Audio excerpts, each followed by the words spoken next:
আসসালামু আলাইকুম। যে যেখান থেকে দেখতেছেন সবাইকে শুভেচ্ছা এবং স্বাগতম। শীতের সন্ধ্যা, চারদিকে কুয়াশা, তার ভিতরে এই শুভ সন্ধ্যায় আপনাদেরকে জানাচ্ছি রক্তিম শুভেচ্ছা এবং অভিনন্দন। আজকে আমাদের যেই হেডলাইন দেখে বুঝতে পারতেছেন, অস্থিতিশীল জীবন, মৃত্যুর দ্বার প্রান্তে, প্রত্যাশার শূন্যতা। It's very important topics, I think. যারা আমার সাথে যেখান থেকে সংযুক্ত হয়েছেন, আশা করি পুরোটা সময় আমার সাথে থাকবেন। দু চারটি কথা বলবো, শেয়ার করব। আর কারো যদি কোনো রকম শেয়ার করার সুযোগ থাকে, শেয়ার করে দিবেন। আমি কিছু বিষয় শেয়ার করতেছি। যারা আমার সাথে সংযুক্ত হবেন, যেটুকু সময় থাকবেন, আশা করি আজকে যারা বিভিন্ন মন্তব্য থাকে সংযুক্ত করতে পারেন। আমরা যারা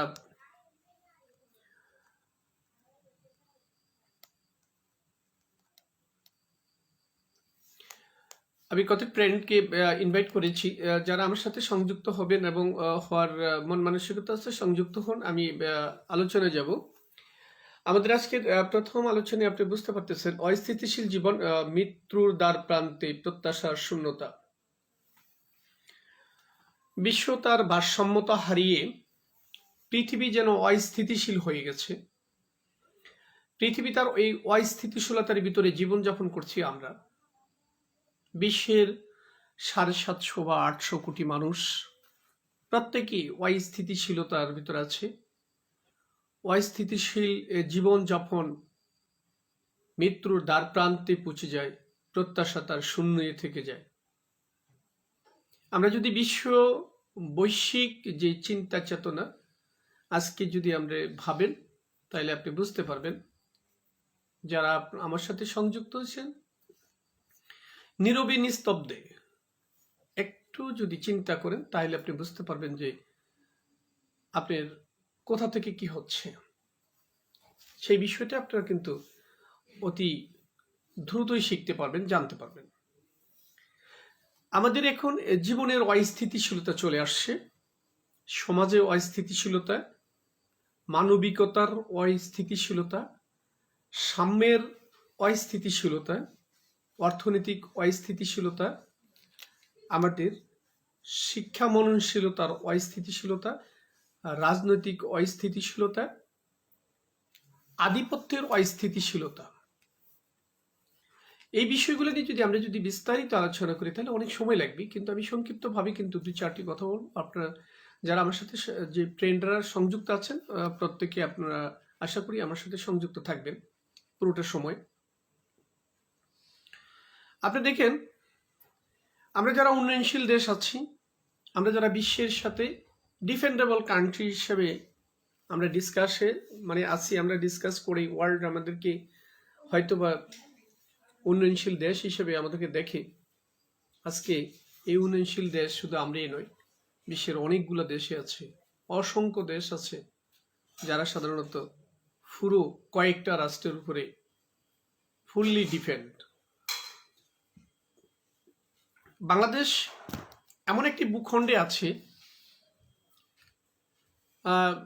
আপনি যদি চিন্তা করেন ভৌগোলিকভাবে আমরা অত্যন্ত সুইটেবল একটা প্লেসে আছি। কারণ হলো আমাদের যে জলসীমা, 1/3 প্লেস জলসীমা হলো আমাদের রিভার। আর একটা দেশ ডেভেলপ হওয়ার জন্য রিভার ভেরি এসেনশিয়াল, এবং এটার বিকল্প নেই। যারা সাধারণত এই রিভার কমিউনিকেশনের সাথে জড়িত তারা বুঝতে পারতেছেন, ল্যান্ডের সাইডে রিভার কমিউনিকেশনটা কিন্তু খুব ভালো একটা way to transit here and there in the country or other. তো সেক্ষেত্রে আপনারা আজকে দেখেন প্রশান্ত মহাসাগর, লোহিত সাগরের বিদ্যুৎ দিয়ে সাধারণত দেখা যাচ্ছে ভারত মহাসাগর বলেন, প্রত্যেকটা সেক্টরে আমরা দেখতেছি যে আধিপত্য বিস্তার নিয়ে কিন্তু বিভিন্ন রাষ্ট্র, কয়েকটি রাষ্ট্র, উল্লেখযোগ্য কয়েকটা রাষ্ট্র সাধারণত এই রিভার বা ওশেন পাওয়ার অ্যাপ্লাই প্লেস, যেটাকে আমরা বলি রেড সি নামে পরিচিত, red sea crisis is very very important discussion of world. রেড সি দিয়ে সাধারণত আমরা বুঝতে পারতেছি এখানে একটা ক্রাইসিস ক্রিয়েট করছে। যেমন আপনি যদি একটা পণ্য যদি কোথা থেকে কোথায় নিতে চান, আপনি যদি সোজা যান তাইলে আপনার ট্রানজিট ভাড়া হবে একরকম, আবার যদি আপনি যদি ঘুরে যান তাহলে হবে আপনার ডবল। তেমনি আমরা যারা উন্নয়নশীল দেশে আছি, আমরা যারা ডিপেন্ড অন আদার কান্ট্রি, বিশেষ করে আমরা যেই খাদ্য পণ্য নিয়ে আমরা কিন্তু অন্যের উপরে ফুললি ডিপেন্ড। আমাদের সিম্পল কিছু প্রোডাক্ট হয় যা বছরের একটা সামান্য সময় আমরা অতিবাহিত করতে পারি, বাকিটার সময় আমরা কিন্তু পণ্যগুলো আমদানি করতে হয়। তা আমার টাকা দিয়ে আমি পণ্য আমদানি করব, এতে করে দেখা গেছে আধিপত্য বিস্তার, অর্থাৎ ওয়ার্ল্ডের কয়েকটা রাষ্ট্র আছে। ইতিমধ্যে আপনারা জানেন ইউক্রেন রাশিয়ার যুদ্ধ হচ্ছে। এই ইউক্রেন এবং রাশিয়ার যুদ্ধের কারণে সাধারণত অনেক রোড, বাংলাদেশের জাহাজ যারা এগুলো আছে, মাদার ভেসেল যেগুলো আছে, রোড চেঞ্জ করেছে। আবার হুতি জঙ্গি যারা আছে, সাধারণত সোমালিয়া জঙ্গি যারা আছে, এদের কারণে রোড চেঞ্জ করতে হয়। স্বাভাবিক কারণে আমার মানে যেটা মার্কেট ক্রাইসিস দেখা দেয়। হ্যাঁ, এমন একটা সময় আমরা অতিবাহিত করতেছি, পলিটিক্যালি একটা অস্থিতিশীলতায় আছি আমরা, অর্থনৈতিকভাবে আমরা অস্থিতিশীলতার ভিতরে আছি, আমাদের যে পণ্য ট্রানজিটের ব্যাপারে কিন্তু আমরা একটা অস্থিতিশীলতার ভিতরে আছি। আমাদের সাথে সাধারণত বিভিন্ন রাষ্ট্রের যেই কমিউনিকেশনটা, আমরা স্কাই কমিউনিকেশন, রোড কমিউনিকেশন এবং রিভার কমিউনিকেশন, এই তিনটার ভিতরে আমাদের রিভার কমিউনিকেশনটাই বেশি। আমাদের যতগুলো বাণিজ্য হয় তার প্রায় 130 বিলিয়ন ওভার ডলার যেই বাণিজ্যটা, সেটা আমাদের রিভারের মাধ্যমে হয়। তো সেই ক্ষেত্রে আমরা যেহেতু একটা মানে অস্থিতিশীলতার ভিতরে আমরা আছি, এর মধ্যে আবার ইন্টারনাল যারা বিজনেসম্যান আছেন, অর্থাৎ ইন্টার কান্ট্রি বিজনেসম্যান যারা আছে, তারা আমাদেরকে আরো অস্থিতিশীল করে তোলে। কারণ হলো আমাদের বাংলাদেশ যারা অথরিটি আছে, অথরিটি অফ কান্ট্রি যারা আছে, এখন আমাদের 18 কোটি মানুষ আমরা ধরে নিলাম। এই 18 কোটি মানুষের জন্য যে ধরনের প্রশাসনিক support, medical support, educational support, administration support, এই সাপোর্টগুলো দেওয়ার দরকার ছিল। সো এগুলা এখন এই মুহূর্তে একটু অস্থিতিশীলতার ভিতরে আছে। ফলে এক ধরনের যে ব্যবসায়ী আছে যারা সাধারণত এই সুযোগটা কাজে লাগে আমাদের যারা আমরা ভোক্তা আছি, আমাদেরকে আরো কঠিনতর অবস্থায় নিয়ে যাচ্ছে। এখানে আপনি যদি চিন্তা করেন, একদম rich person of country and poor, under poor person of country, all are feel hesitation. প্রত্যেকে কিন্তু একটা হেজিটেশনের ভিতরে আছে। যিনি রিচম্যান আছেন তিনি বলেন যে আমি মার্কেটে টাকা ছেড়ে কি রিটার্ন করাইতে পারবো কি? আর যিনি একদম গরিব লোকটা আছেন তিনি ভাবতেছেন আমি মার্কেটে গেলে টাকা পাবো কি? এই যে দুটা জিনিস, তাহলে উভয় হেজিটেশনের ভিতরে আছে। একজনই হেজিটেশন, একটা মানে দ্বিধাদ্বন্দ্বের ভিতরে আছে যে আমি সরি, আমি একটু অন্য দিকে একটু কাজ ছিল, একটু রিং আসছে, আমি কথা বলছি, আন্তরিকভাবে দুঃখিত। তো যে বিষয়টা আমরা বলছিলাম যে এই যে মার্কেট অস্থিতিশীলতার জন্য কিছু মানে দুষ্কৃতকারী ব্যবসায়ী যারা রেডি হয়ে আছে, মানে তারা মানে একটা সুযোগ সন্ধানী, যারা সুযোগ সন্ধানী, সুযোগের অপেক্ষায় আছে। তা আমি আশা করি আমরা যারা সচেতন তারা এই মার্কেট ক্রাইসিস বিষয়টা আমরা দেখবেন। আজকে আমরা মার্কেটে গিয়ে যে দেখলাম যে তৌলের যে বাজারটাকে অস্থিতিশীল করে ফেলছে, মার্কেটে তোল নাই। কয়েকটা দোকানে গেছি, ওরা বলে যে তোল নাই। কেন নাই? বলো যে এখন যেটা আছে সেটা গায়ের রেটের সাথে বেশি বিক্রি করতে হয়। আমিও যদিও গায়ের রেটের থেকে বেশি আনতে হয়েছে, তো আমি দোকানদারকে জিজ্ঞাসা করলাম যে ভাই এটা কেন হলো? তো উনি বললো যে ভাই এটা খুলে বিক্রি করতেছে আর এর চেয়ে বেশি, গায়ের রেটের সাথে বেশি বিক্রি করতেছে। তো এই যে এত অস্থিতিশীলতা, আমরা এটা টাইমটা, আমি আজকের হেডলাইনটা করেছি অস্থিতিশীল জীবন, মৃত্যুর দ্বার প্রান্তে, প্রত্যাশার শূন্যতা। আমি প্রত্যাশা করেছিলাম বাজারে গিয়ে আজকে হয়তো ভালো একটা বাজার হবে, যে টাকাটা নিয়ে গেছে, কিন্তু আমি যে দেখলাম যে বাজার অস্থিতিশীল। আমি আমার সন্তানকে স্কুলে পাঠিয়ে বা কলেজে পাঠিয়ে আমি একটা প্রত্যাশা ছিল এখান থেকে ভালো একটা নলেজ আর্ন করে আসবে, কিন্তু আমার প্রত্যাশা শূন্য। আমার সন্তানকে আমি বিদেশে পাঠিয়ে আমি মানে একটা প্রত্যাশায় ছিলাম 5 বছর পরে আসলে আমার সন্তান আমাকে ভালো একটা অবস্থানে সাপোর্ট দিবে। না, সেখানে অস্থিতিশীলতা। অর্থাৎ আমরা আজকে যেখানে যাব প্রত্যেকটা জায়গায় আমরা দেখতেছি অস্থিতিশীলতা। কেন? হোয়ার আওয়ার মানে হোয়ার দ্য প্রবলেম? এই প্রবলেমটা ফাইন্ড আউট করার মতন আমাদের কে বা কার আছে? তো এই জন্যই আমরা আজকে এই বিষয়গুলা অতপ্রতভাবে আমরা জড়িত।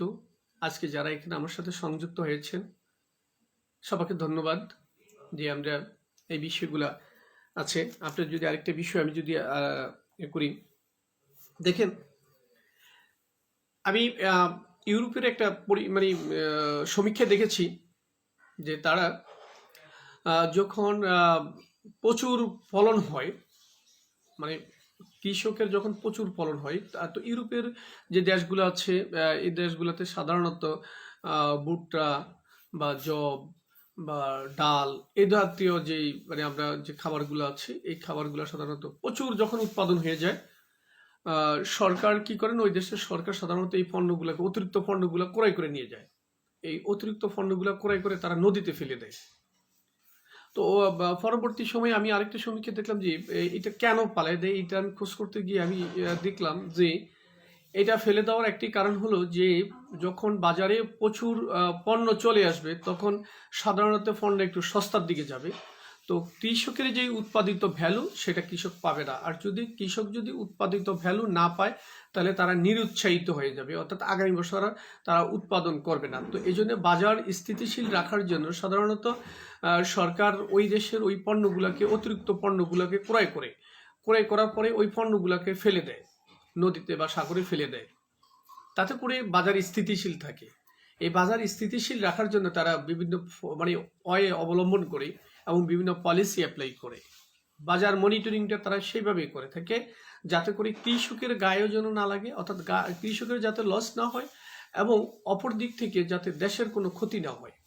এবং এর ভিতরে আরেকটা জিনিস তারা সবসময় লক্ষ্য রাখে, থার্ড পার্টি যারা আছে, যারা সুযোগ সন্ধানী, মানে পণ্যকে ক্রাইসিস দেখে অথবা ওভার প্রোডাক্ট দেখে যাতে করে পণ্য মানে কম দামে বিক্রি না করতে পারে বা বেশি দামে বিক্রি করবে, এই ধরনের সাধারণত মেন্টালিটিতে যারা থাকে তাদেরকে রোধ করার জন্য সরকার সাধারণত এই কাজগুলো করে থাকে।